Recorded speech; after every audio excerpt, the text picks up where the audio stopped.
Hello, friends. Welcome to another podcast. My name is Dr. Jason Wiggins, and I am your Gen Z and Millennial expert.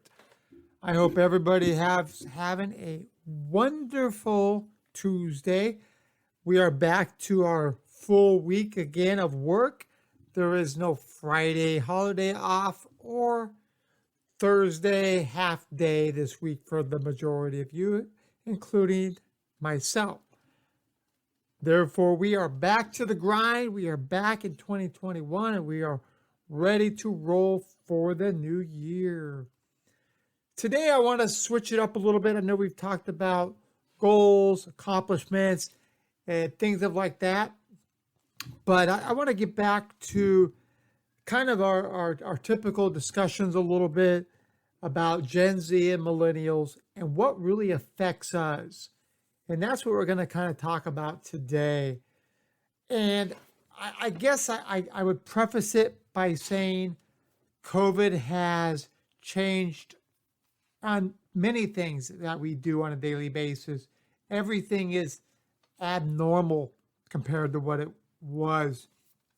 And once things do come into place, we will call it the new normal. We don't know if we're going to like the new normal, but the new normal will probably be better than what Gen Zs and millennials are experiencing currently. Now, I'm sure most of you are sick of Zoom calls.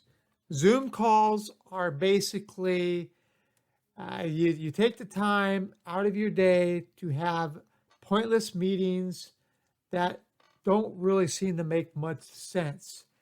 And what I really want to talk about today is how we are having to work from home, or how working from home affects Gen Z and millennials in their work life, personal life. Does it make them more productive, less productive? Is it more enjoyable? And what are some of the nuances with working from home? I can share that back in March, April, I started to spend the majority of my time working from home for about 3 months. I would show up in the office maybe once, maybe twice a week, but then I was at home 3 days a week. And it was kind of nice to have the flexibility of either going to work or staying home, while the company I was working for at the time was hoping we would stay home more so because we didn't want to contract the COVID-19 virus or put other people in harm's way. My business was essential. Therefore, we did have our employees out on the road, and this always made it a concern because if they contracted COVID and then came into the office and passed it on, or if we came in the office and passed it on to the employees, then it would cause a big issue with our infrastructure within our business model. Therefore, it made more sense for non-essential employees like myself, admin managers, to stay home. And that's what we did. And I found it so hard to turn it off. When I say turn it off, when you're working all day and all of a sudden it's 5 o'clock and work is done, you have a hard time of shifting from work to personal life and family. And that's where some Gen Z and millennials have had those issues. There was a recent survey that came out that stated that the younger generation, mainly Gen Z and millennials, did not enjoy working from home on a consistent basis. They enjoyed the flexibility of being able to either work from home or go into work. But when they were working at home 100%, they didn't have the ability to socialize, that there was a lot of issues when it came to the technology and was it have to do with the internet, family life, raising kids while you're working. It impeded how you work. I mean, for example, if you are a customer service rep and you are working from home, you may be answering calls for a call center, but have your children right there making noise while a customer is trying to ask you a question or has a concern. This can make the situation a little tense if you are the customer calling in. And the reason why I say this is I've experienced that as well, because guess what? Unfortunately, now people are working from home.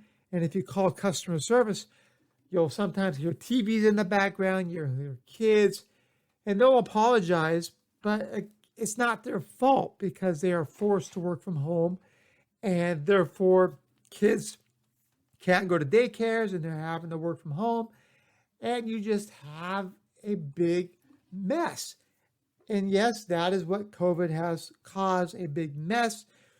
In the United States, we're up to 350,000 individuals that have passed due to COVID, with millions more have been affected and millions have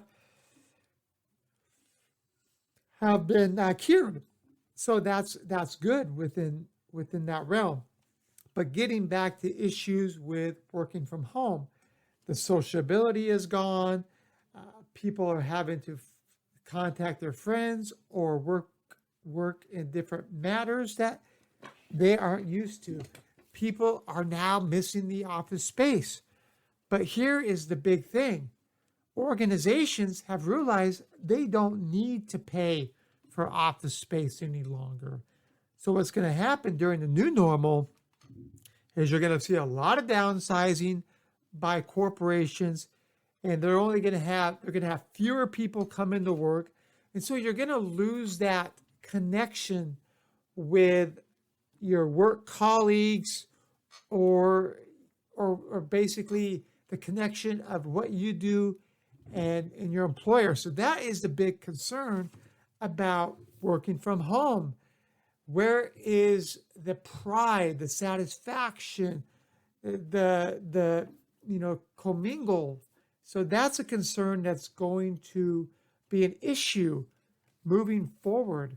It's not just about profits, it's about people. Any good organization knows that people come before profits, because if you have good employees, you treat them right, and they stay, and then you're going to build a better organization.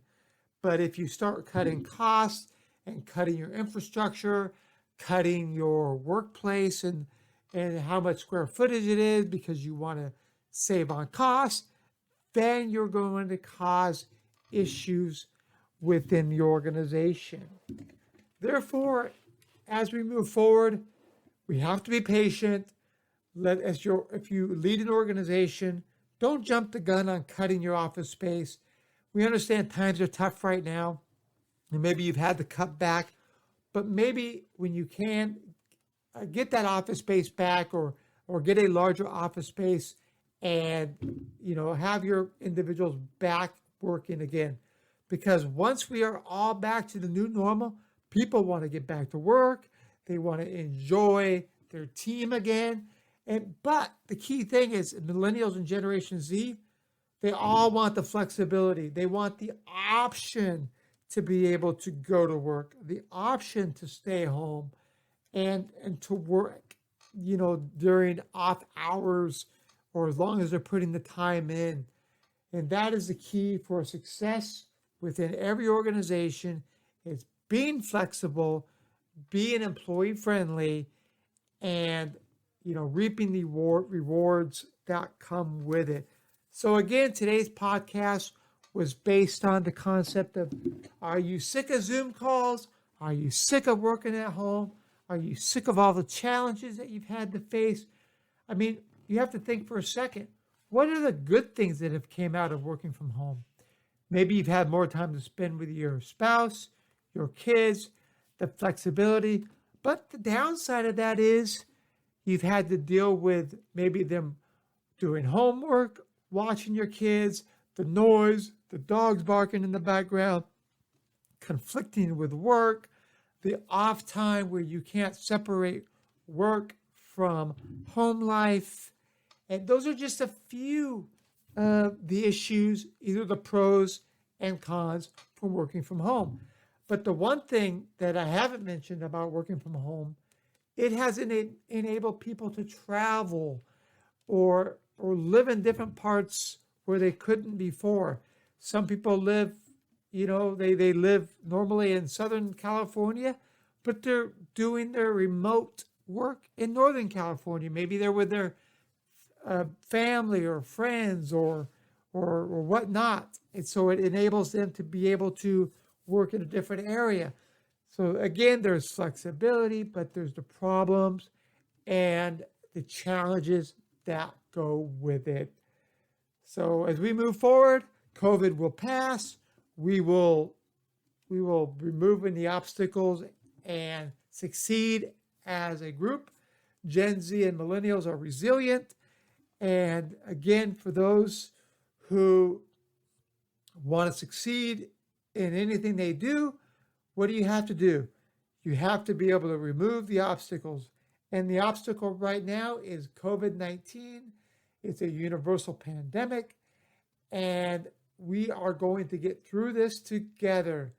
So again, as always, thank you very much for your listenership.